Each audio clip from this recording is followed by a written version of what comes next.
మీరు బస్ ఎక్కారు madam. Ticket అవసరం. బస్సు దిగిన తర్వాత చించేయాలి.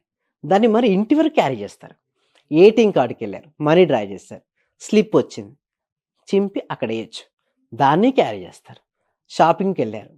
ఇంపార్టెంట్ బిల్స్ అయితే ఇంట్లో ఒక ఫైల్ చేసి పెట్టుకోండి గానీ, వాలెట్‌లో మాత్రం ఎట్టి పరిస్థితుల్లో ఏమీ ఉండదు. ఏముండాలి?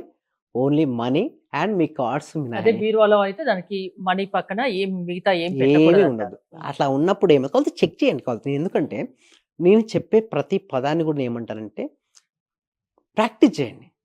రిజల్ట్స్ వస్తేనే మీరు నమ్మండి అంటాను. ఎందుకంటే, ఇదంతా కూడా ఒక సైన్స్ అండి. స్పిరిచ్యువల్ సైన్స్ అనొచ్చు. లేదా మన కంటికి కనపడనంత మాత్రాన అది లేదు అని చెప్పలేమండి. అంటే నమ్మి చేయొచ్చు. దీనివల్ల లాస్ అయ్యేదేముండదు.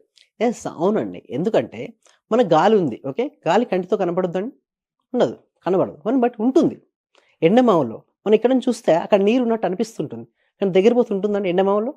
అప్పుడప్పుడు సమ్మర్‌లో మనకు కనబడుతుంటాయి. దూరంగా వాటర్ వచ్చినట్టు ఉంటుంది. హ్మ్. దగ్గర పోయి ఉండవు. అంటే ఇదంతా ఒక భ్రమ, ఒక మాయ.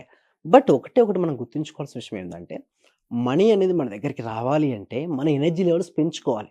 పెంచుకోవాలంటే శుభ్రత అనేది ఉండాలి. అంటే ఇంట్లో అయినా సరే, మన బిజినెస్‌లో అయినా సరే, మన వాలెట్‌లో అయినా సరే, మన పర్సులో అయినా సరే, ఇలాంటి నియమాలను మనం పాటించుకుంటూ ఉంటే, మన దాంట్లోకి మనకు మనీ అనేది ఫ్లో అవుతూ ఉంటుంది.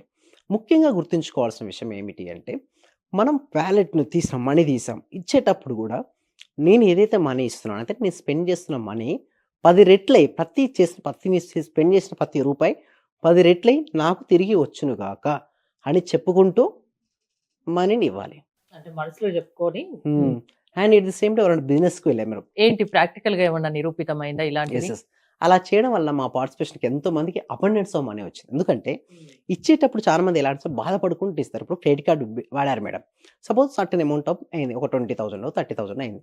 తీసుకునేటప్పుడు చాలా హ్యాపీగా స్పెండ్ చేసుకుంటారు. ఆ కట్టేటప్పుడు కొంచెం కట్టేటప్పుడు చాలా బాధవుతుంది. అలా వద్దు. ఆ! జస్ట్ హ్యాపీగా స్పెండ్ చేయాలి. అంటే మీరు తీసుకునేటప్పుడు వస్తువు వచ్చేటప్పుడు ఎంతైతే ఆనందమో ఆ దానికి కృతజ్ఞత మీరు కట్టేటప్పుడు అదే ఆనందంతో ఉండాలి. అట్‌లీస్ట్ అది లేదు. మినిమమ్ అమౌంట్ అయితే కడతారు కదా! ఆ కట్టేటప్పుడు కూడా హ్యాపీగా ఫీల్ అవుతూ కట్టండి. అంతేగాని నేను కట్టేటప్పుడు బాధతో కడుతుంటే ఏ ఫీలింగ్ ఎళ్తుంది? నీ దగ్గర సఫిషియెంట్ మనీ లేదు అన్న ఒక సిగ్నల్ వెళ్ళినప్పుడు నీ దగ్గర అది ఉండదు. తీసుకుంటప్పుడు ఎంత హ్యాపీగా తీసుకుంటామో, ఇచ్చేది కూడా అంత హ్యాపీగా ఇవ్వాలి. యెస్. అప్పుడే డబ్బొస్తుంది. యెస్. అలా హ్మ్. చేస్తూ ఉంటే ఒక ఫ్రీక్వెన్సీ అంటే మనం ఎప్పుడు హ్యాపీగా ఉంటాం మనీతో. దానివల్ల నీకు మనీ అనేది రెట్టింపు అవుతూ ఉంటుంది.